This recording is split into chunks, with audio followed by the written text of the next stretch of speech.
구독과 좋아요 부탁드려요. 오늘은 엄마와 함께 가을 단풍이 이쁘게 물들은 산속으로 밤을 주우러 가는 날이에요. 저는 신이 나서 빠르게 발걸음을 옮겼어요.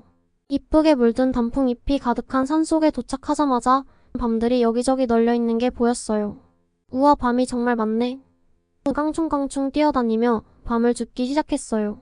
그런데 나무 위를 보니 아직 떨어지지 않은 밤들이 주렁주렁 달려있는 거예요. 저기에도 밤이 있네. 저걸 따면 더 많이 가져갈 수 있겠어. 저는 나무를 타고 올라가려는 생각이 들었어요. 서툰 발로 나무를 타고 올라가려 했지만 나무 껍질이 미끄러워서 자꾸만 미끄러졌어요.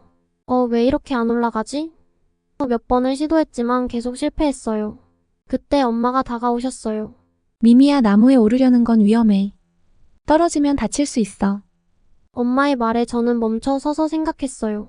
그럼 나무에 올라가는 대신 떨어진 밤을 더 많이 줍는 게 좋겠어.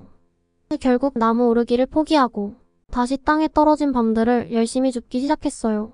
밤을 주우며 숲 속을 돌아다니던 저는 큰 밤나무 아래에서 특히 많은 밤을 발견했어요. 여기 완전 보물창고야. 신나서 밤을 줍기 시작했어요.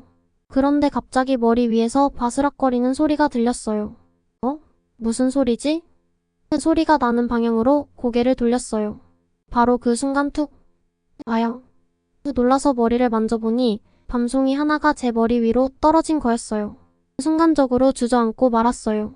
머리가 아파서 눈물이 핑 돌았어요. 왜 갑자기 떨어진 거지? 두려움에 눈이 커졌어요. 혹시 또 떨어질까? 심장이 쿵쾅거리고 더 떨어질까? 두려워서 그 자리에 얼어붙은 듯이 꼼짝할 수 없었어요. 그때 엄마가 달려오셨어요. 미미야, 괜찮니?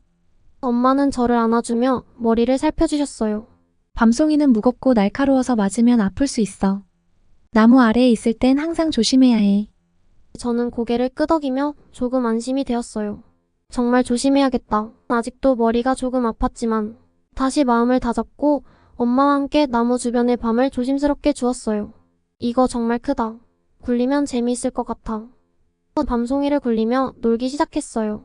밤송이가 굴러가는 모습을 보고 깔깔 웃으면서 따라갔어요. 이리 가자 저리 가자. 밤송이를 이리저리 굴리며 즐거워했어요. 하지만 갑자기 밤송이가 방향을 바꾸면서 제 손을 찔렀어요. 아야. 손을 감싸며 아픈 곳을 어루만졌어요. 너무 아파. 눈물을 글썽이며 엄마를 불렀어요. 미미야, 괜찮니? 밤송이 가시에 찔렸구나. 엄마는 저를 달래며 상처를 조심스럽게 확인하고 상처를 치료해 주셨어요. 이제 괜찮아질 거야. 밤송이는 가시가 있으니까 조심해서 다뤄야 해. 엄마의 말을 듣고 저는 고개를 끄덕였어요. 엄마 밤 줍는 게 너무 재미있어. 조금 아팠지만 더 많이 주울래. 다시 기운을 내어 이번엔 더 조심스럽게 밤을 모으기 시작했어요. 엄마는 제 옆에서 웃으며 저를 지켜보셨어요.